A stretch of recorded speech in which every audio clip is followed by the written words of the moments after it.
So let's go ahead and start with our first segment because what we normally do, Brandon, as you know, is we tell a story from our week. And since we have Walter in here today, he can also tell a story from his week. And each one of us, what we do when we tell these stories is we come up with a comical summary of it. So it's almost as if you're not really listening, but you hear the key parts of it, and then you make something funny out of it. So Brandon's going to start by telling us something from his week, and then Well, you and I can both chime in with our summary. What's up? First, we should Let's introduce ourselves. Yeah, let's introduce ourselves. I'm Brandon Ellrich, and I recently changed my publication name to Humor and Hummus. So, and my podcast is still called Brandon Ellrich is So Gay, because that is kind of complicated to change that with YouTube and all that. But anyway. We do know that Brandon actually wanted to change the name of his publication to Humor and Hummers, but that wouldn't fly. Well, so he said hummus. I do have hummers. I have hummers outside all the time. Hummingbirds. Oh, geez. I mean, I'm assuming that's what you meant. Let's sure. Whatever. All right. So anyway, I'm Brandon Ellrich, and sorry, go ahead. I'm Sturge Writes It Down, and I'm Sturge Writes It Down everywhere. I branded myself across everything. I used to be just the Sturge, but now I'm Sturge Writes It Down. And we have a very special guest today who on Tuesdays with Two Gays, our first straight guest appearance. Go ahead and introduce yourself. No need for introduction, though. Yeah, you are the first straight one. It's okay to see you guys. Yes. Well, I mean, with us together. He's like the first person to come on our show, other than us. That's true. Yeah. I do that a lot. I like jumping on people's shows. I like doing that. It makes me happy. And you guys, I've talked to you both. It's been a while since I've talked to you both, but everything's just been super busy. But I mean, everybody's been working really hard. I feel better now. I've been doing a lot of candidate interviews. That's the main thing. My Substack is called I'd Rather Be Writing, because frankly, I just like to write stories like the blue whale penis story, which is a popular one. Get a couple of laughs out of people. I can't imagine why. Oh, man. Exactly. Oh, Pam Wade just said we are just people, and I totally agree. Yeah. All of us straight, gay, bi, anything in between, we're all people. Yes, that is true. That's what we need to remember, for the love of God. I mean, come on. And we need candidates who work for the people, but we'll get to that later. Yeah, we're working hard for that. We're getting them. That's the good news. Yeah, we are. I was just in your live. I saw your live earlier this morning with Tevin Davis. I thought that was really cool. I'm a Survivor fan, but I haven't watched every season. But I looked his name up. I was like, I didn't recognize him, and I looked at the season. I was like, I guess I didn't see that one. Sometimes I just get kind of tired of it. I'm like, I don't want to deal with that this season or whatever. But he was really cool. I liked him. Oh yeah. I didn't know he'd been on Survivor. I'd seen him on Substack, his really funny videos. He'll do these videos where he's cooking and he'll just kind of take down some conservative. It's just, they're hilarious.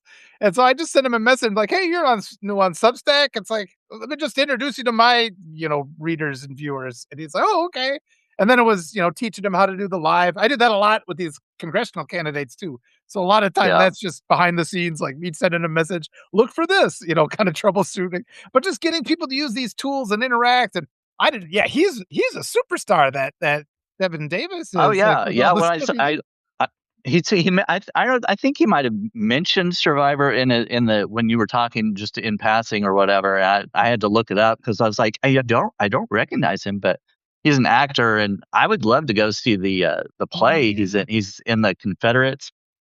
I looked that up. I was like, well, that's in Virginia. It's kind of far for me, but maybe they'll do a tour or something. He was talking about doing a tour, and then he sang a little bit, and it was like, he's such... Oh, I didn't see that part. Oh, it was beautiful. It almost brought me to tears. I mean, this guy, it was really fun this morning. And talking to you guys, I was tired. I was on my couch, and it's like, just talking to you guys energizes me too. I'll have to go sleep after this. I'm just like, roused to get on a live and then back to bed. Well, hopefully we won't fall asleep while we're on the live today. Well, I was gonna say we're all Gen X, but we're not really. I think only you two are. I'm a Zennial. Yeah. But, all right. So anyway, back to my birthday was Saturday, by the way. Happy birthday. Quick. Yeah. Well, you're gonna bring that up in your story, right? Of your week. Well, yeah. I guess. All right. Yeah. Okay, go ahead. All right. So What happened to me this week? I mean, nothing really exciting. I saw the Odyssey last Tuesday night for the around Up, here. down? It was overall it was good. I would go as far as giving it like an A minus probably. But yeah, I thought the acting was great, and I put out a note that said, because as I was watching it, I noticed the superheroes in it. They had Tom Holland, who played a Yeah. Oh, superhero, yeah. and Punisher. it was Punisher and Catwoman. Catwoman. Anne Hathaway played Catwoman in one of the Batman, and Robert Pattinson. So I was like, I put out a note saying basically it was Batman tries to marry Catwoman while trying to kill her son Spider-Man, and I did this whole thing, but I Matt thought it was Damon's kind of never funny. been. He's never been in a I superhero know, movie. yeah. I was like, I looked it up, and he was actually offered the role of Daredevil back when Ben Ben Affleck Yeah. ended up taking it, but Matt turned it down, and they gave it or offered to Ben. So, but yeah, he's never played an actual superhero, which is kind of funny. But anyway, the Odyssey, saw that. I made some peanut butter s'mores bars, which were really good. And I made homemade fajitas with homemade tortillas. I've never made tortillas before. So it was my first time making like homemade tortillas. It was pretty simple, and they turned out good. So Good. I was happy with that. Had a Are the friend homemade over, ones and better than store-bought ones? I don't know as far as like I don't know, taste or quality or whatever. I mean, the store-bought ones are perfectly round. Mine were like, kind of misshapen, like, there's growth coming off of the side of it. But I mean, it was circular, I would say, but they tasted good. I really liked them. Oh, so I know why Walter's laughing. He saw my comment. No, I was. I haven't been watching. Yeah. Oh, that's funny. Go ahead, tell your story, because I have something hilarious to say at the end. Oh, it's up to me now to come up with a story? No. So Brandon's still telling his story, and then once he's I'm basically you're my done? friend came over. We made fajitas and might have had a couple gummies. Okay, so I'll start with other than that. commentary.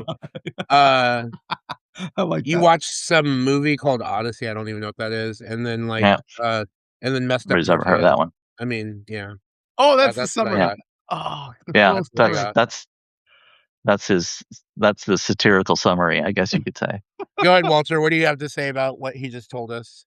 Oh, I have to do a summary too? Yeah. Yeah, just a quick, a little like blurb, but like funny. Odd-shaped homemade tortillas, followed by gummies. And it was a 20-year epic journey to get there. I guess let's do it like that. Oh, yeah, that's a good. Yeah, there you go. Good. That's good. I didn't think to weave the Odyssey back in that way. Okay, so this week was my birthday. It was Saturday. I had a karaoke party on Substack. Ooh. We spent 4 hours all together. It was like 10 of us had sang and had fun. And then on Monday, I went to a Mexican restaurant in a little town near the border of Pennsylvania and Ohio, in the area I'm in. And we went to a place called Los Venados Mexican restaurant. They're great Mexican food. But they have this thing called a monster burrito, which is $22.99, but it's a 2-foot burrito. And it has like shrimp, steak, chorizo, chicken, rice, beans, like everything. It's like loaded. This thing is a monster. I'll post it later. But Mike and I both had one of those, and that's like 3 meals for us. So I didn't finish that all in one sitting, obviously. It's a really big burrito, but yeah, that was pretty much it. And then Mike wanted me to bring this up. What was it? When I woke up this morning, right before we started doing this, because I woke up really late in the afternoon today. Mike stuck a banana in my mouth to wake me up. No, I mean a literal banana. Okay. But go ahead and have fun with this. I'm done. That's the and yes, I gave you fodder. Go ahead, Brandon. Yeah, obviously. Well, Sounds like you went to the border of Mexico and tried to fit a monster burrito in your mouth, and instead you got a banana. Yeah. And you sang happy birthday to yourself. I guess so. Okay. Walter? Burritos, bananas, other euphemisms, and karaoke. So let's leave it. Yeah. He got the assignment. Yeah. Okay, Walter, it's your turn. Now we get to rest your week. Yeah, it's been pretty chill. I mean, we flew in. It's honestly, I'm still de-stressing from crossing the border, with my family, which was like, we had to go visit grandma in South America, but at the same time, it's like the second you're committed to that, you're like, they're gonna kill us, and we try to get back into the country. And it's like, even though you're like, you're being unreasonable, it's still like there's a chance they might kill us. So, but we've been kind of back, just kind of rested up, watching films. I watched with the kids Terminator 2 the other day, which I was like bringing out, and watching these films with the family becomes just an exercise in like mocking the film, laughing about Edward Furlong, then going down rabbit holes of what happened to his life. So it's been just kind of a chill. We watched Alien versus Predator just because it was on TV the other day. So all the good classics from the old days. Yeah, but we're just still kind of settling back in. Nothing really exciting this week. The best part has been talking on Substacks to wonderful people like you. So that's my week. All right, go ahead, Brandon. You can start on this one. All right. So you went south of the border and saw aliens, and came back into this country and saw predators, and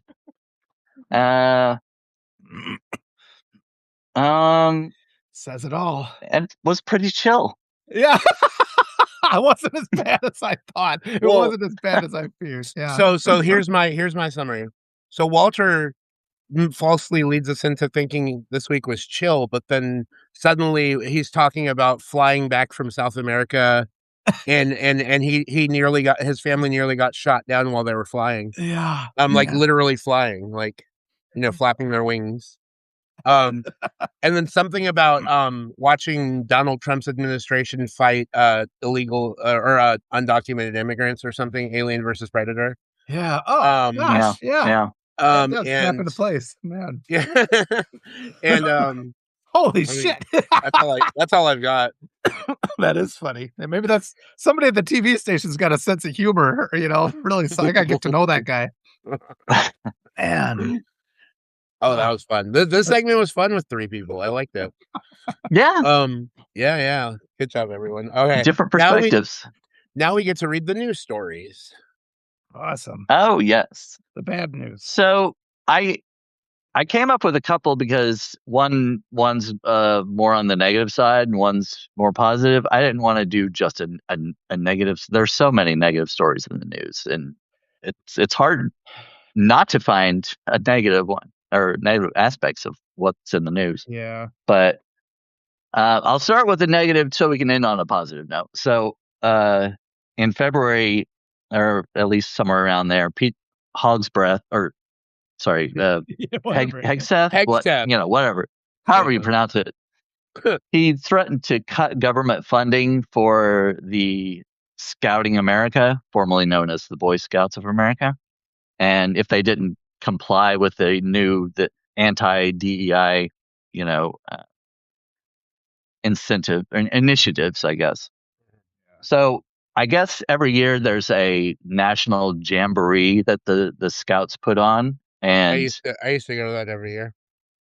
Yeah, so he said they were going to stop promote, like the Pentagon and the Department of War was going to stop their endorsement of scouting for America if they didn't stop hosting spaces for gays, women, and people of color. And of course, and Scouting America, they gave in to it. And so a lot of or at least some of the scouts who had signed up pulled their participation because of them getting rid of those spaces. So that's pretty sad. I guess I'll wait, and if you guys have anything to comment about that before I say the second one. Don't I mean, I'm sure they realize it already, but this administration should realize that DEI policies or whatever they want to call it are good for everyone. Like, this is just nonsense. Yeah. And like there's that thing going on. Are they still pushing the testosterone level thing in the military? Like the gender affirming care of making sure all the men in the military have the testosterone levels high. It's like, Oh, I hadn't heard that. oh, you hadn't heard about this yet? And it's like, but I mean, it's just comical because everything they do, it just collapses underneath them. Like if Hank is out there saying men have to have their testosterone at a certain level, it's like that's gender affirming care is what you're doing. Yeah, and it's just, right. And I always laugh too, like, you know, cowboy boots are high heel boots for men. It's fine if it makes you happy to wear them, wear them. And it's like all of these things that are like identified with the conservatives, it just undermines them and it exposes them. There was a note today of like this all male gym, and they already like caught dudes, you know, extracurricular activities in the bathroom because they weren't letting women in because they didn't want I heard it. I heard they were wanting to do like all male gyms. Oh man, yeah, I was like, oh god. So their point was like they wanted to do all male gyms so they could stop the infidelity and stuff like that. I'm like, that's actually going to increase it. I think. They just Brandon actually went online to try to find out how he could join this gym. Oh yeah, I want to see where are these gyms? Oh man, so they just everything they try to address, they just change. They like do the exact thing that is like, you know, and then they're all mad about the fact that they're making, I don't know, because you can't defeat human nature. It's like they live in constant denial what people are. They want to forge us into this reality that doesn't exist, and they perpetually lose, and it's just getting funnier and funnier, even as it's horrible. Yeah. They don't like to be laughed at, you know? Well, here's the thing. As we're watching it all unfold, you can't help but laugh at the situation, but also cry at the same time. You have to laugh. It's those gallows humor, that pressure, the stress relief. And there's a lot of time when I get really mad about something, I'll just do like a, and it's like, it's just that laugh of I'm about to kick somebody's ass. It's like, you don't want to be misconstrued. It's like, I don't think this is funny. And this is just my pressure release. So I don't like implode here. Yeah. Like our minds just like, oh my gosh. Yeah. I get scrambled up and then just like totally lose touch with reality at that point. Yeah. Oh man. Yeah. What's your other news story? Because I have one too, so I want to get to that, and it's a really fun one because I have some names to pronounce, and I just that's gonna be fun. Gosh, practicing the pronunciation. Yeah. So in North Carolina, State Representative Aaron-Pare, I guess you'd say it, is Pare with a little. Okay. What's that called? Pare. Yeah, Pare. Pare. So she said it may be time to introduce legislation requiring public school employees to wear gender-appropriate professional attire. Again. Because, there's a Wake County school district that hired a transgender teacher. So, of course, they all of a sudden now they've got to make all the teachers wear gender-appropriate, whatever that is. Are they going to make all the women wear dresses and all the men wear suits? I don't know. But the school pushed back on it, which is, I'm getting to the good part now, the positive part of it. The school pushed back and they stated their anti-discriminatory policy that says they don't discriminate based on, gender and sexual orientation or race and et cetera, et cetera. So they said, no, we're going by, what the federal government, allows us and all that. So what state was that again? It was North Carolina. Oh, okay. Well, that's a good sign. Yeah, they push back. Well, because the thing is, North Carolina is the state that a few years ago had passed that legislation that didn't allow trans people into bathrooms that didn't align with their assigned gender or assigned gender at birth. Correct. So somebody's checking at the door is how they enforce that. Do you have a penis? Yeah. Do you have a penis? Do you have a penis? When it gets to that, let me feel that. Man. But when it comes to like I wrote a satirical article about that a while ago. Like, if you want to dress if you're a man and you want to dress more provocatively, dress like the founding fathers. They always had like riding pants and like like leather boots that came up to the knees and like a wig. It's like, I'm just dressing like George Washington, but you could be like a super sexy George. It's like, how are they prosecuting me for dressing like a founding father when it's like the super sexy version of a founding father? That would be pretty hilarious, actually. Yeah. I had a picture of one of them. Yeah. Some of those riding pants are kind of tight. They are. Look at the picture. If you look at the pictures of the founding fathers, they're always like doing their thing too, and it's like it is. The way like putting their leg out and pointing their toes out. And those jackets they wear, but it's a wig, it's makeup, it's leather boots and riding pants. Yeah, that could be is this a Friday night in Chicago? I mean, come on! Like, what are we doing here? Like, I was thinking of dressing like that for my interviews with candidates, like be. Oh my god! Yeah, I got if you wore like the leather with the one like with your nipples showing and stuff and like I mean that'd be great. And then like while those maybe a little unprofessional in that one. Yeah, no, but while those progressive candidates are talking, he's just rubbing his nipples and like making noises while they're doing it. We'll see what it does to the viewer count. If it gets to the look good, they're ready to go. It's like this is when we don't take PAC funding, this is what we got to do. Thousands. Everybody's that brings up something you're talking about progressive. Talking about progressive candidates, have you interviewed any like Republican candidates or anybody from the other side? I was just curious if you have. It's interesting. It just started out. It was no plan. I reached out to the congressional candidate that was going to be in this district. She was the one that's been approved by the DNC, so they never responded. So I'm like, okay, I'm just going to find people that are challenging these do-nothing incumbents. And it's like all of them. And there's so many great people, lawyers and doctors and just educated people. And they all tell me, I'm just like, these are people that would cost you like $300 professionally to go and talk to them for an hour because they're like that level of professionalism. I'm like, why are you bothering talking to me? And they're like, literally nobody else will talk to us. They won't. And it's just sort of like, it shows the people have so much power, because I interviewed Francesca Hung really early. She's going to be the nominee for governor in the state of Wisconsin. Do you think Francesca Hung is going to win? I believe without question. Question. And we're seeing because everybody's pushing back so hard against all these lies of the DNC. Well, the DNC insists it is a right-wing party. They always say we can't go too far left. That's a declaration that they are a right-wing party. And then center. And they elect these people. They say this is the safe candidate, and then even if that candidate gets elected, they vote with the Republicans. How is it safe to vote for a Democrat who then turns and votes with the Republicans?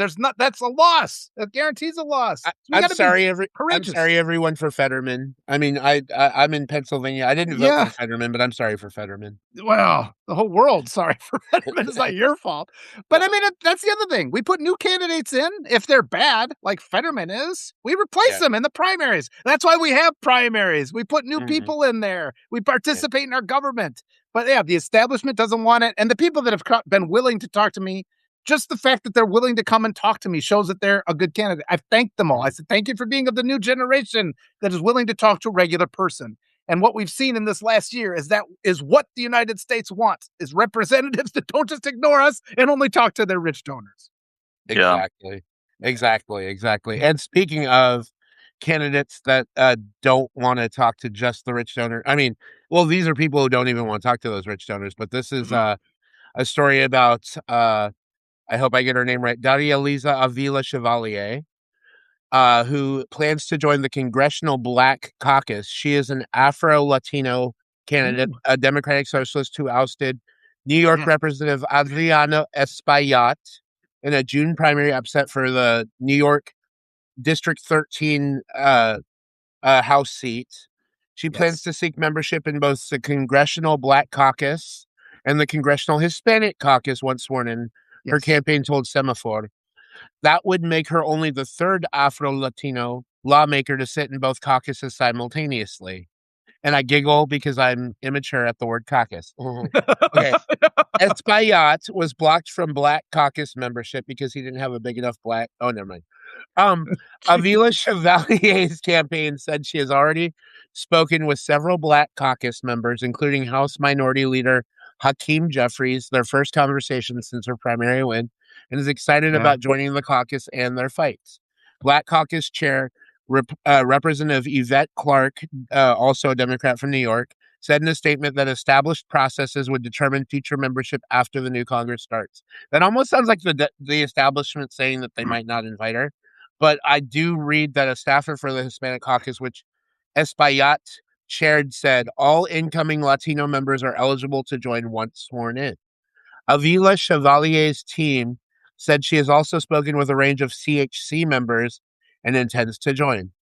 All right, that's my story. Let's get into it for a little bit, and then we have another segment that I'm excited about. So go ahead, Walter. Well, it's good to see that there's at least some discussion going on between the people who've won primaries and the Democratic establishment, because they've been the Democratic establishment has been awful. I mean, they are the one I wrote the other day.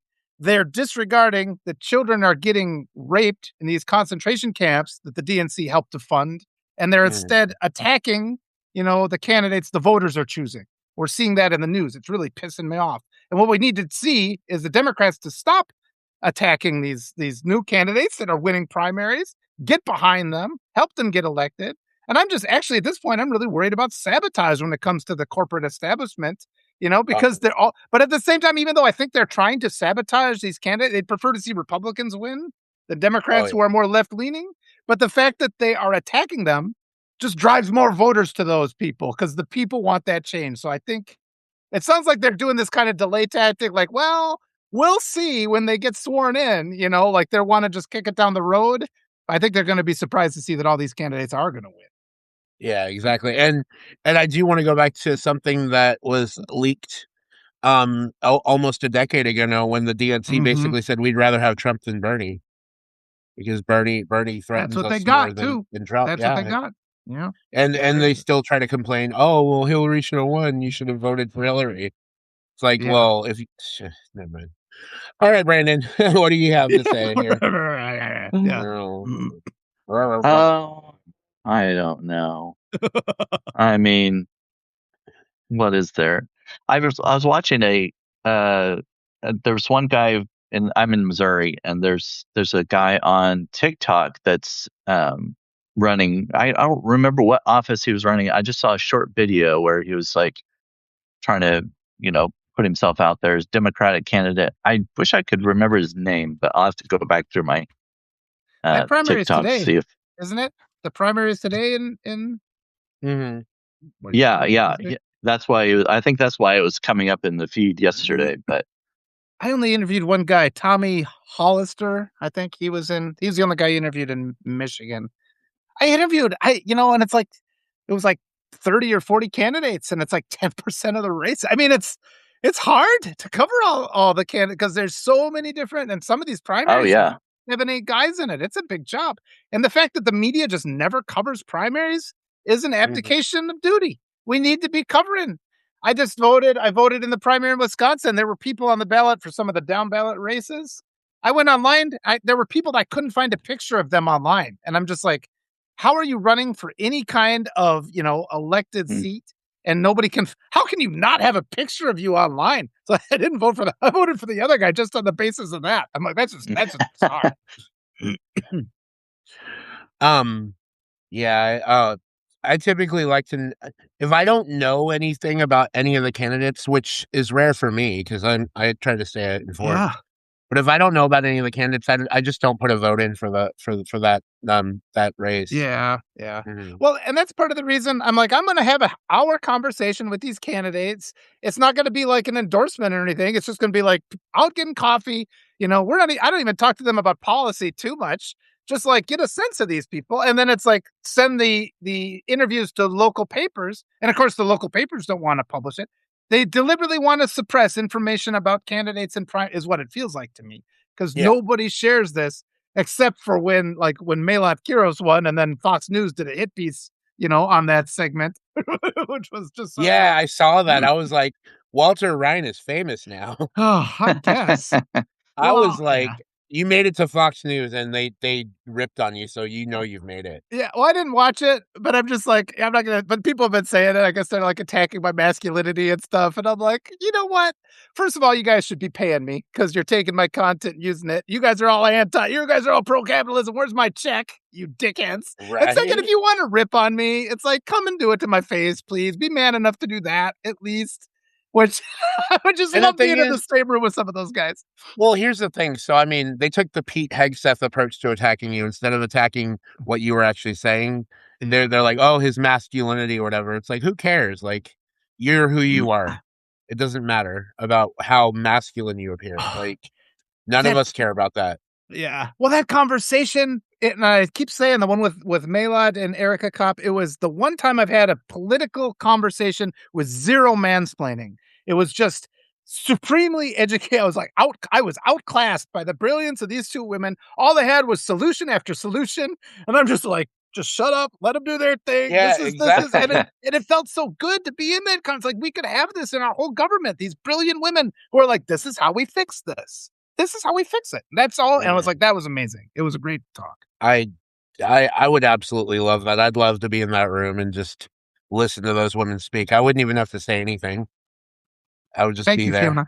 Yeah. No, it's and just I'm finding too, it's like some people have said, "Oh, you should run." And I'm like, this is where I need to be. I could be like the class clown who elevates brilliant women as like at platforms. And because a lot of them, the first time I reach out, people are starting a campaign. They don't have any followers or subscribers. Nobody knows who they are. So this gives them that first tiny little bit of credibility. This is a great place for me to be, right at the the very Oh, first yeah. step. And then it's like they get way beyond me. Perfect. I did a small thing. I helped them on that very first step. That's really I just realized something. I'm gonna laugh about this too. So you're wearing purple today. Brandon's wearing aqua and I'm wearing green, and I'll tell you why. Oh, I read banned books. Nice. Well, I'm gonna tell you why it makes me laugh, because you live in Wisconsin, which is technically a purple state, right? So yeah, you're yeah. you're representing Wisconsin Day with your purple. I'm a Green Party vote. Well, I'm a technically Oh, like more of like a Green Party vote. I'm wearing my green today, and Brandon's just kind of ambiguous, so he's aqua. There we go. oh, those I'm are good kidding. colors. That is a I'm good kidding. color combination. That worked out good. I did say that we didn't plan this coordination today in the comments earlier. I was like, I noticed how we match up well with our brilliant colors on our tops, and I'm just like, we didn't prepare this. We really A didn't. happy I mean, coincidence. yes, exactly. So there is something fun we do in this next segment, which I'm really looking forward to. We get to read one of our stories, and I'm pulling one from Medium, a satirical story I did about why does Luxembourg even exist. But I'm going to start with Brandon because Brandon usually reads first, and we're going to have him read one of his stories today, and then So we I was talk I about was it again. looking We talk about it again after. I was looking back at some of my I was going to do like a recap of some of the well-performing posts that I've had Mhm. this year so Yeah. far because we've kind of gotten past the halfway point. So Okay. the one that's gotten the most views is why do men send dick pics? Oh. Yeah, Walter. And Why do What's they? up with that? What are you doing? What are you doing? You're Well, married. we're so gonna read. Jesus. He's laying it out there. Jenny O'Connor is the one that we go back and forth in notes and talk to each other all the time, but she said she was going to be writing an article about dick pics. And she's like, this would be a good one for you to counter or whatever. And it's like, all right. So last fall, I talked to Christy Keller and Dre Beltrami about dick and ass pics, among other things, on a live video. And when Jenny O'Connor told me she'd be writing an article about dick pics, I knew I had to respond. So if you want to read her article, you can go and find that. But as many dick pics as Jenny or any other woman has received, I've probably seen more. I've requested some, but while others have been unsolicited, Grindr is full of men in all manner of undress. The app doesn't allow nudity on their main profile picture, but it does have an option to click whether or not you want to receive NSFW pics. The optional responses are no response, never, not at first, or yes, please. And Mine's currently set on yes, please, because it doesn't bother me to get them on that app. We're pretty much all there for the same purpose of hooking up, which I don't actually do very often. But so might as well get straight to it. Plus, I can easily delete it and move on. However, I agree. I agree on at least one point Jenny makes in her article. I don't care much for seeing a disembodied dingaling. Oh my goodness. Some gay men are different, I guess, but I'm only sexually aroused by a person I find attractive. The knob goblin ain't gonna do it alone. I want to see the guy's face or at least his body. If his willy is the only thing he's willing to show me, then we're not going to meet. So back down to the question, why are men prone to proffering penis pics? Overall, men have egos much bigger than their Thor hammers, so they like to show off what they have. This applies to cars, jobs, hunting trophies, sports trophies, money, muscles, and yes, tallywhackers. They like to show off not only to others, but to themselves. When it comes to their own bodies, some homoeroticism is involved. Just visit any gym and you'll see tons of examples of this, like we were talking about a little bit earlier. If you admire yourself in a mirror and like what you see, you're at least a little bit gay. Think about it. You're gazing at a man, admiring his muscles as he flexes and curls a dumbbell. Never mind that the man is you, it's still a man. Like I said, it's kind of gay. But we all like our own meat mallets. We like to look at them, play with them, measure them, and of course, masturbate with them. The male ego says, if I like it so much, other people would surely like it too. So Jenny receiving a morning Peter pic is understandable, the fact that it was in the morning, not that it was unsolicited. Whether male or female, we all know about the phenomenon of morning wood. It's quite common and often has nothing to do with sexual arousal. When men are asleep and have the urge to urinate, their lymph noodle becomes a stiffy, which makes it much more difficult to pee, thus preventing wetting the bed. It's a nifty, unconscious, automatic shutoff. However, once the hose is hard and the man is awake, he suddenly does become aroused. The egotistical man says, why waste a good hard-on? I'll send it to the woman who liked my photo on Hinge because she obviously wants to have sex with me. And if she doesn't, my sausage will seal the deal. You'll probably laugh at such absurdity. You'd like to believe that the average man is more logical, more understanding, more empathetic. I assure you he isn't. Jenny mentioned the new socks pic, which I can relate to because one guy asked me, want to see my new shoes?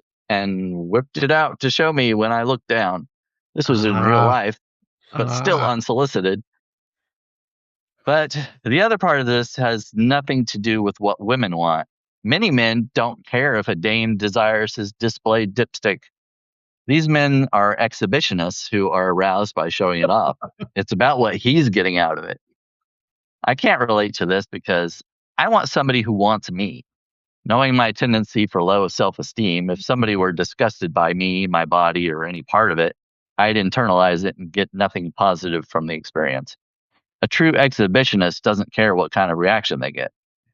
This theory is further corroborated by the reaction to Jenny's statement on her bio. Allergic to unsolicited dick pics. She said that all men everywhere responded by sending her their dicks. But it doesn't take much encouragement for a fella to flash his flesh flute. From there, I guess he attributes this desire to all women. I don't know. It doesn't make sense, but as we established earlier, logic and understanding are not at play here. These men also don't have to be closeted. A common fantasy among gay men is to turn a straight guy. Maybe the appeal lies in wanting something we can't have, or maybe it's the masculinity of some straight men. At any rate, I can imagine some gay men pretending to be women and sort of catfishing them. Finally, some dudes display their dicks because they're, well, dicks. Oh man, that was fantastic. I like the all the names were like like you could draw like it was like connect the dots with all the names that you wasn't on there. The one time one of my friends was talking about it was actually a man talking about he got a dick pic. So I went on Facebook and I sent him a picture of Dick Van Dyke. Oh, yeah. You know? And he was just like, what the hell is this? I'm like, it's a dick pic. But then the other thought I That's a had good was one. like, have you ever encountered men who like set anything up like artistic photography or like they dress it up like the moon landing? You know, it's like so the first time you look at it, you don't realize what it is. It's like, oh my god, there I recognize. Or you do like you've seen the shot with the camels where it's like the shadows and you don't recognize. So do the same thing, like line them up with like multiple exposures, like something actually kind of interesting. But I think it's because a lot of men won't understand arousal, right? It's like you like start with the kiss, man. You know, like don't go straight in. It's like do a couple things, do a couple things in the lead up, like generate the desire first. And like so many dudes are just like completely unaware of how it's just that ineptitude when it comes to their own sexuality. A lot of them want to skip the foreplay, you know. What am I understanding this clearly is Walter advocating for if somebody's going to send a dick pic that they kiss it first. They like, kiss what? Like there's a picture of somebody kissing the dick in there. I mean, like, is this what we're advocating for? No, that wasn't what I intended. I just want just a kiss, at least a kind word, a compliment first, please. But I like the artistic idea of it. I mean, you could legitimately because it's not a pretty thing, is it? Like, how do we prettify that thing? Nobody even talks about that, right? It's always like in its worst state. How do we make it beautiful? How do we do that? Remember the bedazzler back from the the commercial? Yeah, bedazzle your dick. Bedazzle. Yeah. Oh man. Yeah. A bedazzled banana. Like wrap it up in lights like a Christmas tree. I was gonna say that's Christmas garland too. Oh nope. Kim says no, please. Details, Kim. I don't know what like a little bit of artistry there. It could be a thing. Yeah, you could put it on display at a museum so people could. It's the unsolicited part that is the problem. But if you're like, here's an expo of like artistic pics that people could choose then to go, that would be okay, right? Let's hear it in the comments if I'm way off base there. But it seems to me like there's male body positivity is not a bad thing as long as it's done with a little bit of respect for everybody else.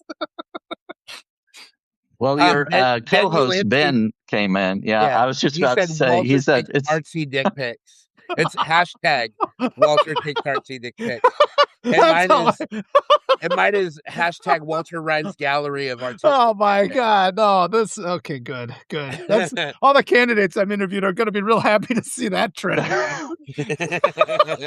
Free the peen.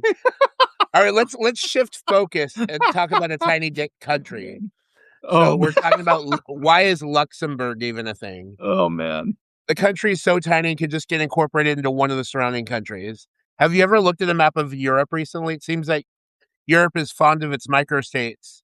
They have countries like Vatican City, San Marino, Malta, Monaco, Liechtenstein, and most ridiculous of them all, Luxembourg.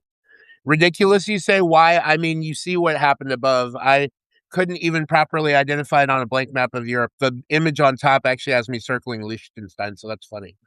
Why did I choose to rant about this small and proud European nation? It's because I love geography and wanted to rant about a country so insignificant and tiny that I wouldn't offend as many people with this rant. I figured that I should go for the Vatican, but then I realized the power of the Holy See outside of the borders and refrained from attempting to offend billions of Catholics. But back to the topic at hand. The country of Luxembourg is so ridiculous that they named their capital and largest city in the country the same thing. They got lazy. I'm looking at you, Mexico and Panama.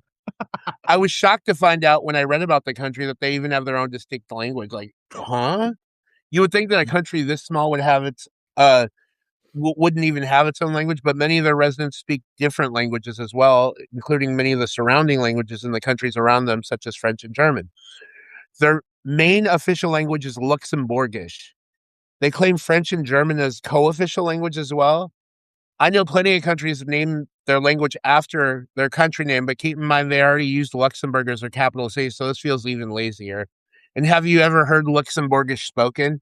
It's basically just a mix of French, German, and Dutch. And since German and Dutch are fairly similar, I like to call this language spicy German. Wat für in nonsens as dat? The country is merely the size of the land area of the Alaskan city of Wrangell, or also think about a state 33% larger than the city of Jacksonville, Florida, with roughly the population of the incorporated city of Las Vegas, Nevada at around 650,000 people. I suppose that you could think of Luxembourg then as a European Jacksonville, Florida, without the same appeal and minus the professional American football team. Apparently, it only takes a couple of hours to drive through the country from north to south, and much less going east to west. This is essentially the equivalent of a flyover rural American state. Why would anyone want to visit or live in this country? Well, it's rich for one. In fact, it's the second richest country per capita in the world. But at the same time, why would I pay higher prices to live in the middle of nowhere, essentially? I could move to France, Germany, or the Netherlands and have a lot more to do. I mean, I guess if you're quirky and like weird tiny nations with a conglomeration of cultures and languages aside, castles and thick forests with museums and probably the most boring capital city in the world. Honestly, if you're not a rich European, you'd probably want to skip this country altogether. The thing is, after writing this, I don't think I did enough damage to this tiny country, but I'm almost certain that they won't invite me to become the next minister of tourism anytime soon, especially since I'm advocating for one of their more larger neighbors to take them over. My bets are on the German. Dies wird wahrscheinlich nicht passieren, aber es wäre lustig, wenn es passieren würde, habe ich recht, liebe Deutsche. Maybe it's just fine to leave this country alone. They were established in 1850 and they're not really messing with anyone in any other part of the world. But I guess for all the reasons I listed and thinking, why is this place even necessary? Also, Germany is 35% less expensive on average than this country. And it's October at the moment. This is when I wrote it. So do I even have to say the words Oktoberfest to give you a reason to drive quickly through Luxembourg just to rush over to Germany for the grand celebration? Maybe I'm a little biased. I speak German after all, but before I didn't even know what to think as a child looking at this tiny blip on the map. Well, I guess the one positive thing I can say about Luxembourg, though, is it's not Liechtenstein, right? Don't get me started. Oh, nice. That was good. Did you like the German I threw in there? Yeah, mine is so bad. It's been a long time since I studied, but I got a couple little bits in it. Sounded good anyway. Oh yeah, my German pronunciation has been. Is that these are both on Substack, these two stories, or Medium as well? Well, that one's on Medium. I should share that. I actually, after reading it, I should share it to Substack. That'd be nice. Yeah, do that. Yeah. I'm going to. I think mine's on Substack, but I might have put it on Medium too. I don't put much on Medium anymore. It's kind of dead for me. So yeah, my process, I write everything. I put it in the draft on Medium too. And I did have one though last week or last 2 months ago, ended up making me like $1,200 on just out of nowhere. Oh, wow, that's cool. Okay. So like in the time I'll write something on Substack, I'll just take that extra like 10 minutes, put a draft on Medium, but don't publish it yet. So it's like at some point I can go back there and just publish it. Mm-hmm. And it's just like a lottery where every now and then one of them takes off. So yeah. I didn't monetize that one back then because I don't know if you remember this, Walter, but I wasn't monetized for a long time. Yeah, you said that on Medium. Yeah. It was 4.5 years, and then all of a sudden I started monetizing back in December of this last year because I've been on Medium since 2022. Well, actually, oh my God, no, 2021. The time's flying by so fast. Actually, this month will be my 5 years. Yeah. And I've been at the last 2 Medium days. I didn't apply for this one because I injured my ankle in May and I wasn't thinking about anything outside of just healing. I still haven't been able to walk in 74 days without crutches. I broke my ankle. So oh no. Yeah, it's gonna take me a while to start walking. I did stand on it the other day and that's progress. But yeah, no, I just didn't think about applying to Medium Day this year. But then one of my friends who got accepted to Medium Day got accepted to do a disability talk on Medium Day at 2 p.m. Elle Becker, you know her. She and I and a couple other women are going to come on and do a disability talk. So I'm actually going to be a part of this Medium Day. So it's going to be the third one in a row. Oh, I'll have to try and jump in there. I do like doing it. It's so fun. It's just another community. And I do like that they do these Medium days where you get to see all these people. The real joy of Substack has been able to get to see everybody, and have these friendships with all the people whose stories you just knew. And I've talked about, Ben has been in the chat. I've talked about a lot how you've read people's stories long enough, you kind of get a sense of what they're going to be like. And then you get to them in real life and you're like, oh yeah, it makes sense. Yeah. I was going to say, are you often surprised by what you find, or is it pretty like, oh yeah, it matches? It's like, it's like the car getting into the track. It's like at first you're like, this seems odd, and then it's like, oh, okay, this is familiar now, and then you kind of find your way. I think it's kind of neat. Yeah. So Brandon and I last year were in the booth. I think it was during the pub crawl because we were representing for the publication that I started and that he's an editor for me in Digital Global Traveler that you've seen it. Yeah. And we had a lot of fun just hanging out for a couple hours with people that were genuinely interested. We had like a dozen people in the room at one point, didn't we? Yeah. I don't even remember. That was so long ago. It That was seems last like, year. but it was only last year. I know. It's like, well, it's nice when they come into the room and then you're seeing everybody's faces and you're able to interact. Yeah. Oh yeah. That's what. All right. We got another segment coming up, and then we're gonna do our fan mail. Oh, okay. This segment is a debate between not Mike and I. Mike is my boyfriend, but between Brandon and I. So I'm arguing for side A. This is the argument of on Medium or Substack, wherever you write, the open book versus the private vault. So I'm going to argue side A, even though we let people know beforehand. The disclaimer is these aren't necessarily the sides that we actually believe in, but we assign each other one side versus the other, and we argue the points. So I'm arguing side A, which is the open book. Oversharing is therapy and community.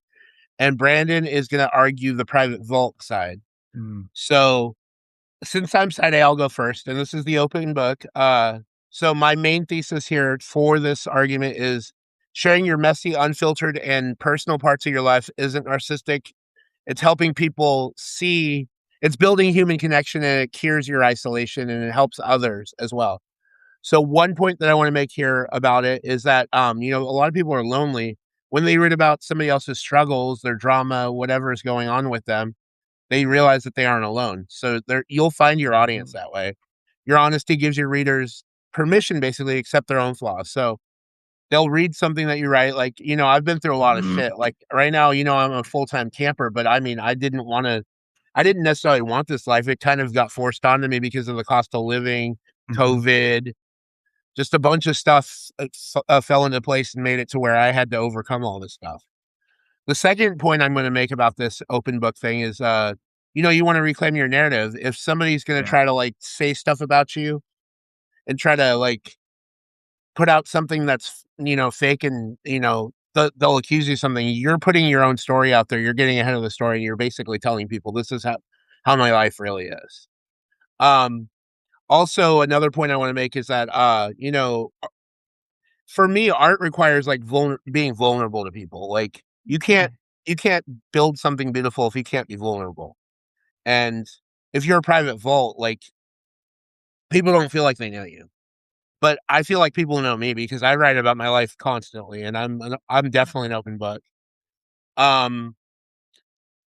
I think secrets honestly keep us sick. Sharing our stories is the only way we can heal. And at the end of the day, that's how we connect with people, and people who can relate to us or whatever, even if they can't relate to you.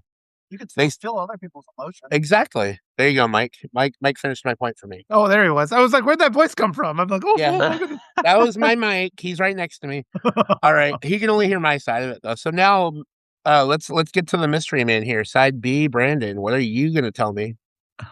What is your reason why you'd be a private vault? Mainly safety.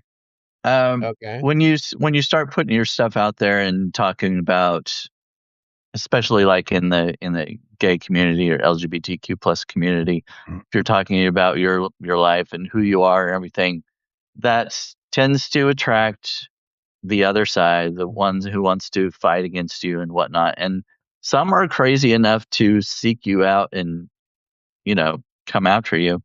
I know I've heard a couple of people on Substack. I know KR Byers was one where a guy sent him a picture of his own front door or the front of his house or whatever, and threatening and that kind of thing. And even though that guy probably wasn't going to actually come to his house, he was just doing that just to scare him, and just to put that fear in his mind or whatever to get in his head. But I think it worked to some extent. Yep. And there are some people who don't go by like the Mouthy Renegade. He was talking, a while back. Before you get into that point, I was actually gonna tell Walter this. Yeah, because we both know what his name is. Like, I don't think it was a secret what his name is because he's a mutual friend of. Well, I think all of us are mutual friends with him. But I now when I engage with him, I don't say his first name anymore. I say Mr. Malfi or Mrs. Malfi for his wife. Yeah, But, he talked about that a while back, saying he's not going to use his name anymore because of threats to himself or his family and protection. And I think that has to go above, in some cases, especially if you have a family, that has to be a priority. And sometimes you have to be careful about what you put out there. Yeah. But at the same time, you can't accomplish a lot unless you do kind of open yourself up and like make connections. I put stuff out there like about what things that went on with me during growing up and stuff like that. But I don't talk specifically about my family or who they are or whatever, because I don't want them involved in my writing at all. And I don't want people to seek them out or anything like that. Yeah. And, because that I try to I compartmentalize a lot. My writing life is this, and but it does kind of blur a little bit because I have met Sturge and Robin Wilding and Ben, and I've met all of these. I've met 10 Substackers so far, in person, but so it does blur a little bit, but I still try to keep gates up, just for for most part for protection. There's so many good tactics. Oh, sorry. Go ahead. Well, I was gonna say, I was gonna open it up for Walter to comment on what you had just said. So I was gonna say, well, Walter, what are your thoughts on the discussion we just had about the debate? And I think a lot of it is just good writing tactics. I mean, if you've ever bought a book by like a psychiatrist or whatever, and they're just like, I'm going to talk about scenarios, but I'm not going to name the patients, and I'm not going to change the events. So it's like a lot of the writing I do too is, okay, this is what really happened, and I'm going to keep the essence of what happened, but kind of change the circumstances enough so nobody's being exposed. So that, because we have a right to expose ourselves. We don't have a right to expose anybody else ever. So that is really that kind of fine line there. Another thing I wanted to say is now with AI tools, and I've seen this happen and we've seen this on social media, we don't know what everybody's seeing. It used to be in the old days, we'd all watch a TV, we'd know what's being broadcast on that TV. Now, 6 people can be in a room with devices, and they're looking at content that is specifically tailored to trigger their emotions and their traumas, to provoke a reaction out of them. And so and I've had this happen where stuff I've been online, I'll write an article, political article, and I'll get a bot comment that'll cite like my relationship with my father. It's designed to be a triggering attack comment to provoke me. And then they want you to do a kind of action that they can then report, and then you get deplatformed because they want to incite that. So there's all these things you have to be. So it's like, I guess it is. I mean, here I'm taking the judicial, like, deferring. Well, both sides are actually kind of right, but you do have to be careful. You have to be as truthful as possible. But I've always considered myself more of an introverted person, and I need my time. I'll say the things you want to kind of, but once the narrative is out there as a writer, you do lose control of it too. And also there's this whole thing about, like, with this Lindsey Graham thing, where they're like insisting on saying nice things about that fucking asshole. And I said, every time you are not being truthful about a person who spent his life hurting other people, you are re-traumatizing the people that he hurt. And I know too, it's like, there's people that have passed away in my life who have been abusive. Fuck no, I'm not going to hold their secret for them. Then beyond the grave, they're able to continue to torment me? No, goddammit. We are talking about these things now. So there is that important, like Sturge said, about maintaining your narrative, but also you have to do it in a way that protects yourself, and also that you don't expose yourself to liability concerns by sharing other people's secrets. So that's exactly. So I think what Walter found was a good medium between the two of our arguments. It was a good political answer. yeah. Well, but it was an honest one too. So that's the difference. Right. That's why it's not political. I know. Well, I was about to say Walter ran for his House district, but I think your House district is safe Republican, isn't it? No, we have got 2 wonderful candidates. Emily Berge is the one who's the anti-establishment candidate. I've talked to her like 5 or 6 times. Derek Van Orden is the guy in the seat now, and he can be beat. Is he a awful. Republican or a Democrat? He is a Republican. This is Okay. and I'm pretty confident that this seat is going to flip. The primary is next Tuesday on the 11th. But yeah, Emily Berge is the one I've talked to more than anybody else. And I've got to know her so well because again, it was early stages. It's just like, here's a platform. Let me help you. And so she sent me her number. And at one point, when ICE was doing its raids against the Twin Cities, and we got word because we were involved with the school district. We got a warning, like ICE is going to raid your city. And so I'm like, I'm keeping the kids home. Home. And I called Emily up on the phone, Emily Berge, and she is the highest elected official in the city council president of Eau Claire. And I said, I was kind of freaking out. And as I was talking to her, I was hearing my voice. I'm like, I'm kind of hysterical here. I'm like, this is what's happening. This is what I heard. What's going to happen? And she talked me down. She told me the things that they had in place. And I got off the phone and I'm like, that's remarkable. I've never had this experience where somebody in a political position or a person running for office took my call about my terror about this event and calmed you down. And she helped. And it's just sort of like, oh, you got my support. That's all I need. And I've set her up with a bunch of interviews on Substack, other people, and it's just she's got her war chest is only like 800,000. She's done a good job raising money, but her opponent is one of those taking the big PAC money. Yeah. So of course she's got millions and millions, but people are fed up with that shit right now. They're fed up with it. And we want the people to pick our representatives. We don't want big money. We don't want DC. We want the district to pick. And that's why she's in that race, and that's why I think she's going to win. Yes. Awesome. And to segue into our final segment here, Walter, you kind of gave me the perfect transition here. There was a fan mail question specifically designed for you when I had went ahead and announced that you were going to be our special guest today. Somebody came in and gave me this fan question here. It says, Walter, I love your recent push to interview and elevate grassroots political candidates on Substack. It's refreshing to see someone focus on the empathy and the compassion rather than big war chests like we were talking about. When you sit down with these progressive grassroots political candidates, what is the number one non-political trait you look for to determine if they're truly working for the people? And I think you kind of answered it, but go ahead. Integrity just shines through, and there's just this sense. And I think a lot of what's going on right now, and I saw Evie Bateman was in the chat before. We have those two minds, right? We have our intellectual mind and we have our gut. And our gut is the one that says, don't go down that dark alley, or like this guy, is dangerous. And like, those are the red flags we ignore. They all come from our gut. Right. Mm-hmm. And I think we're at that point again and again. They leverage our intellect to make us go against our gut. And you've seen that where the Democrats are like, well, this candidate's popular, but they're unelectable, and they say all that bullshit. And then we are tricked into going against our interests and selecting people that don't represent us. And I've been relying on my gut feeling. And I think other people, when you see these candidates, if I sit down with them, if we start laughing, there are candidates that I meet and it's like I've known them forever from the first minute or so, like from introducing myself to them, and we're just like in sync. I'm like, this is a good person. And then another thing is when I ask them a question and they think about it, they're not like, because you see this, our establishment, and we haven't seen like real candidates like in our whole lifetime. We've seen these suits that whatever you ask them, they're going to deflect to some corporate written talking point.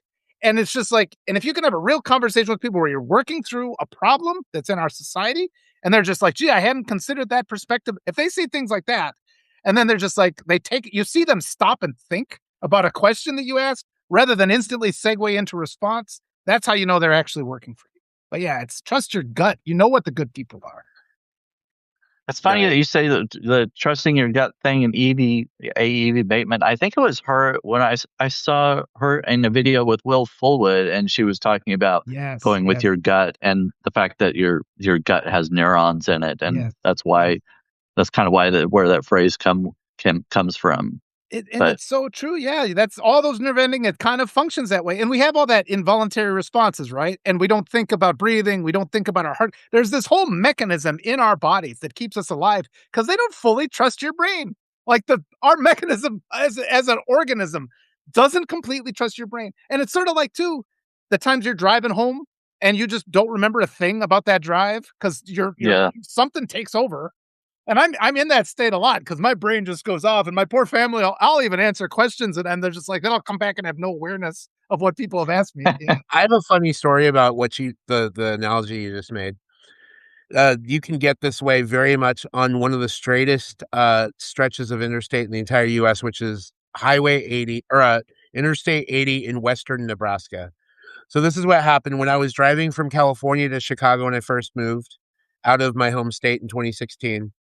We were driving down the stretch. It was getting dark, but that is one of the most boring stretches of road in the entire US. Like, it's literally so straight, and there's like nothing in western Nebraska. This is like just coming out of the Rockies. It's like it's flattening out. There's like no civilization out there. There's barely any towns out there.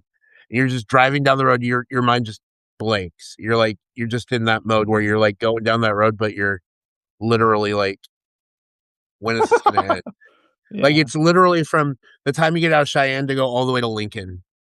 That's hours of driving, almost like a whole day. It's crazy. Well, anyway, my writing state is like that too, where you're just out. It's like there's no conscious awareness going on when I'm doing my writing. Yeah, for sure. I'm just responding to one of the people. So now the question for all three of us. Here we go. So this guy sent me a question. He says, I've been dating this guy for 3 months. Recently, he commented on how he doesn't like guys who wear glasses, looking at me knowing full well that I'm wearing glasses right in front of him. So he definitely wants me to hear this comment and kind of like internalize it. I don't know what he wants me to do with it. Yeah. I need my glasses to see. As 3 men who wear glasses, how would you respond to this guy? Should I leave him or see how this plays out? What are your thoughts? Let's start with Brandon. Let's start with Brandon. No, you're fine. You're fine. That's okay. Fuck you. I think it's pretty superficial and silly to break up over a pair of glasses. But I mean, I guess it depends on how strongly he feels about not liking a guy with glasses. You know, is that a deal breaker? If so, the deal's off, I guess. It's not the glasses. The guy's a dick. I mean, that's what I'd say. That's rude. It's a rude thing to say to somebody who's sitting there wearing glasses. And if somebody lacks that level of respect to even maintain, it's fuck off. I'm gone. I'd get up and leave. And it's like, you don't put up with that shit. LC was knows. It's like the second you feel, it's like, that's disrespectful. I'm not going to justify this disrespect. I think Walter internalized this rejection and took his glasses off just now. Well, they fog up. My rage makes them fog up. No, he's like, this guy's gonna leave me, even though I'm straight, and he's like, I would take him off and be like, fuck you. Leave. Right. Yeah, but it's not about the glasses if they're saying shit like that. No, that's not even part of it. Yeah. They're trying to get this person to leave them. They're provoking. They're seeing what they can get away with. They're seeing the shit that you'll put up with. And that's just gonna get worse. And the way that grooming shit happens, like just anything, any level of disrespect, you don't give them the benefit of the doubt. You say that shit's got to stop. It's because they want to see if the next time it'll be a little bit more, because they want to find out where the boundary is. That's how this works. I've had enough of it in my life. Right. Zero tolerance for that shit. You can be nice, make the extra effort to be nice. You know, it feels better. Yeah. Exactly. And it's not that hard. Oh, man, it is not. And there's so many benefits. And the thing is if it's not that hard, your dick pic isn't going to look that artistic. Or that could be a new genre, like the soft ones, like the beautiful ones, but it's, in repose. Dick in repose, another, show. There's quite a bit of nudity, male nudity. Maybe there's female too, but I've only seen the male ones. But there's quite a bit of that on Substack. It's entitled. It's supposed to be artistic. It's not just nudity for the sake of nudity. It's supposed to be artistic. Nobody's ever done it, have they? I mean, it's like in the whole history of mankind, we've never had these artistic versions. The celebration of it in a way that's not repugnant. Yeah. How come men haven't done this? Why wouldn't they? How come they've never captured what is beautiful about themselves? It's sad. # free the softies. Walter Ryan's definitely making this trend right now. He's gonna be number one on TikTok. That's happening. Oh, man. Anyway, oh my gosh, Walter, it's been a real pleasure getting to talk to you today. Loved it. I mean, this Oh, was it's been fun. great. Yeah, you guys are And, great. we do this thing at the end of our show where we usually do, like, an outro. I'm sure you've seen the outro before, but Brandon, let's go ahead and start it, and then we can talk a little bit more right after it. I just wanna get it in. Okay. So well, we usually say something like what we're working on or Yeah, whatever. yeah. But I So mean, let's each plug what we're working on this week first, sorry. so my And then next thing is Thursday evening. I'm going to be interviewing a fairly new Substacker. He's never been on a live video before, but he's put out a few of his own videos promoting his stories and stuff. And he writes fiction, and his name is Ant C. He's from the UK. And so I've seen him around. Thursday evening, I'll be interviewing him and asking him about his fiction series. So I hope we'll get some people in there and kind of show him some support and, ask him some questions Nice. if you want to go read his stuff first. But that's the main thing. Sturge and I both will be on Saturday with Jay Hong and And Kyle Ryan on, Kyle the show. Ryan and Ginger and Ginger's on our team, and then we're going against Brandon Jayhawk. I think Stevie Duffy's gonna be yeah. on. We don't know all of our opponents yet, but I know Jayhawk and Stevie Duffy, I think, were the main ones. Yeah. We're going on the show Pros and Cons, which is a Substack game show. It's Yeah. a trivia show. So That'll be fun. I've never been on a trivia show on a media thing before. I've done plenty of trivia and I've won a ton of trivia because one time I walked into a bar with like groups of 6 people and I came by myself and nobody wanted to join my team and I just went in there and beat everyone. Yeah, nice. Yeah, that's how you do it. And I told Jay Hong that. She's like, "Okay, fine, we're gonna put you on the show with Brandon and Ginger." And I'm like, "Yes, we're gonna kick some ass." Nice. I love it. But yeah, that's what's happening on Saturday. At 4, is it 4 Eastern or is it 5 East? Well, I only know my times. 3 Central. That's 3 all I Central, know. 4 Eastern, 4 Eastern. I can't keep track of anybody I have else's. a hard time with that too. Everybody does. Yeah. And so we're gonna go on there on 4 Eastern. I'm supposed to be doing karaoke tomorrow, but we got throttled this week by our internet service provider, so I have to keep all my videos short. So I don't know what I'm gonna do with tomorrow, but we'll see what happens. But we do karaoke for a couple hours every week on Substack from 7 to 9. It's called Wild Wailing Wednesdays with Fiona and Sturge. Fiona Bridges was in here earlier, my co-host. Nice. Let's see what else. I don't really have much else going on. Onyx Rose and I are planning to reschedule. I'm going to go on with Samantha Page next week. Let's see. Well, you and I, Brandon, we go on every week, and we will have a different guest next week. So I'm going to see how that goes because we loved it. We love this format this week. Walter coming in was a wonderful, wonderful addition to the show. I think he brought a great energy to this today. Walter, go ahead and plug what you're going to plug, and then we'll do our outro, and then we can talk a little bit more. All right, tomorrow, and I think it's 10 a.m. Central. I'm talking with Karen. She just changed her name, and Deidre is a lawyer. It's going to be normalization of violence in public schools. Karen she had to leave a job. She was teaching at this rural Wisconsin school, and she was just getting harassed by the students so much. I mean, it's a school where the mascot of the school is a Klansman. They claim it's the galloping, but it's called the Galloping Ghost. It's clearly a Klansman. They have this backstory about how it's Red Grange.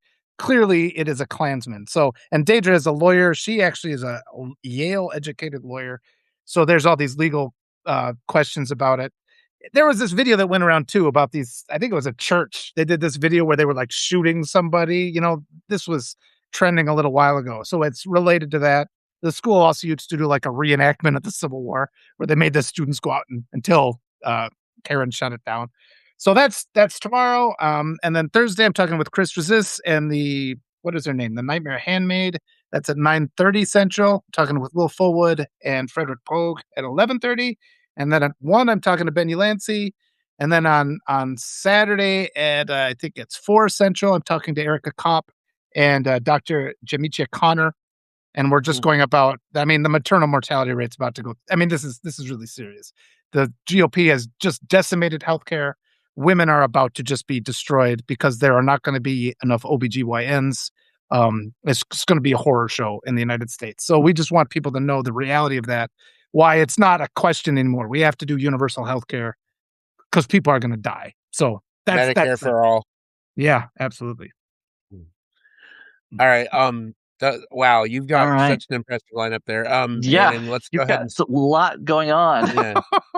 Well, I mean, the best one, the one that I caught, the one that really caught my attention that he said about all his scheduled lives is Ben Ulansey. We're talking about the Odyssey. I'm because I was like, I'm like, it's just mediocre. It's not great, and people are just getting on my case. So I'm like, all right, good. Let's debate this because it doesn't mean anything at all. Let's debate it. Exactly. Well, I appreciate you also coming on, Walter. I know you're very busy and appreciate you taking the time. Oh, I love it. I've missed you guys. So this has been another. I've been Brandon Ellrich with Walter Ryan. Wait, no, you say your own name. Oh, Ryan. yeah. Yeah, Walter Ryan. I'd rather be right. And Serge writes it down. And this has been another episode of Tuesdays with 2 gays. And you read band books. Okay. And a straight guy. And a straight guy. Uh-huh. So let's talk for a little bit more, and then we can log right off. Just a couple more minutes, and then we can just. That's a good idea. Now the dynamo, as they say in French. Yeah, exactly. Oh, you know French? No. I was going to start going because that's the language I'm learning right now. I was just going to start going off. I'm good at Spanish. Yeah, I took a French course in college, and I don't remember much of it at all. I got through it, and the teacher said I pronounced things well, and So said the same thing when I went live with her in December, and she wanted to do a song with me and sing it, and it was all in French. And she was like, so she gave me the phrase, and I said it. And she's like, "Oh, your pronunciation is so good." I'm like, "Yeah, but I don't know what I'm saying." You know, Señor Ryan, ¿por qué tú no hablaste español en tus videos? Debo hacer un video en español. Debo hacer unas entrevistas en español. En el futuro de repente, pero no sé cuántas personas que me siguen pueden hablar este idioma. Pero había un par de veces que hablaba con Egberto Willis en español y siempre su cara se levanta con mucha felicidad. That's very nice. I'm sure. Yeah, like you said, I'm sure he loved that. No, I understood what he said. I didn't have enough time to respond back because it would have taken me a minute. And I got that nice. The accent from Peru is really. I think it's easier on the American ear, like the accent that they speak in Peru, and that's the one I have. So that confuses people. Like if I'm at Chipotle or something, and I'm just like, "Oh, I'll order in Spanish," so they're like, "Where did you learn Spanish?" Because it's like a weird accent for them, depending on where they're from. My teacher in high school, when I learned Spanish, that was my second language, was from Peru. Ah, nice. And she was married to a German guy, so her name was Marta Wetzel. Nice. I like the combination of the Spanish and the German name. Exactly. Yeah, she was such a fun lady. I had my wife. I'm just like, we're not going to change names. Like every single one of your documents is in your name, like your degree, your legal documents. We got to go through immigration. It's like never once did I even seriously consider the idea of having her change her name to mine because I just don't want that extra headache because we're going through these documents. So it was all practical. ¿Tu esposa es de Perú? Sí, peruana. That's nice. Uh-huh. Did you understand that, Brandon? Oh yeah, but I was. His wife is Peruvian. Yeah. His wife is Peruvian. Yeah, that's what we were talking about. Yeah. Well, I knew that, but actually, I did know that. You did tell me that before. Yeah. It's ongoing, and I mean that's kind of I wrote an article about people harassing my kids back in 2015 for this is America because we have always been a Spanish speaking in our household, and I wrote this article. It was a letter to the editor that got shared 250,000 times, and I'd been writing before that, but that was one of the first times I really kind of made an impact with my writing. And it's been just going on like the racial identity, just understanding as I understood there was something wrong with the United States in my gut, back when I left in 2001 and went to live in Peru for 9 years. And it's just been this ongoing process of having my mind catch up with what my body already knew. And we're in this state of recalibration where we have to reform this country and make it, for all humans. Okay. So I'm not going to co-opt with the the political wing of the people who say this now, but we actually want to make America great again. Yeah. Well, make it great for the first time is what we need to. You get what I'm saying. I know. Yeah. I know it's never been great. Make America gay again. Ah, that's my mic. The voice from the wings. I love it. That's funny. All right, guys. Oh my gosh, I think this was a great way to end this, and I love that we had so much to talk about today. It was amazing, and all of us brought something to the conversation, so that was wonderful. It was. Next time I'll bring a story along. I'll prepare that. Yes. We're gonna definitely have you back on at some point in the future. We have to, because this was too much fun. Yeah. If he's not too traumatized by what happened today, we'll see. Next time I'm gonna bring a really inappropriate story to the mix. We can all bring in our artistic pictures, you know. Oh. Who wants to bring in his bedazzled softie? Oh my. He's bringing in his bedazzled. Yeah. I was thinking like in Superbad, remember, where he's doing like Tiananmen Square, like that kind of thing, but like really artistic and beautiful. So, but exactly, we'll make that a trend where people actually want to see them. Yeah. So Medicare for all, but also hashtag dicks for all. Dicks for all. Beautiful. Awesome. Beautiful, soft, bedazzled dicks for all. Well, thanks everybody for coming in. If you're still here. Oh man. All right. Well, thanks. Have a great afternoon, evening. Yeah. Thanks everybody. Appreciate you guys. That was really fun. See you next time. Bye. Bye-bye.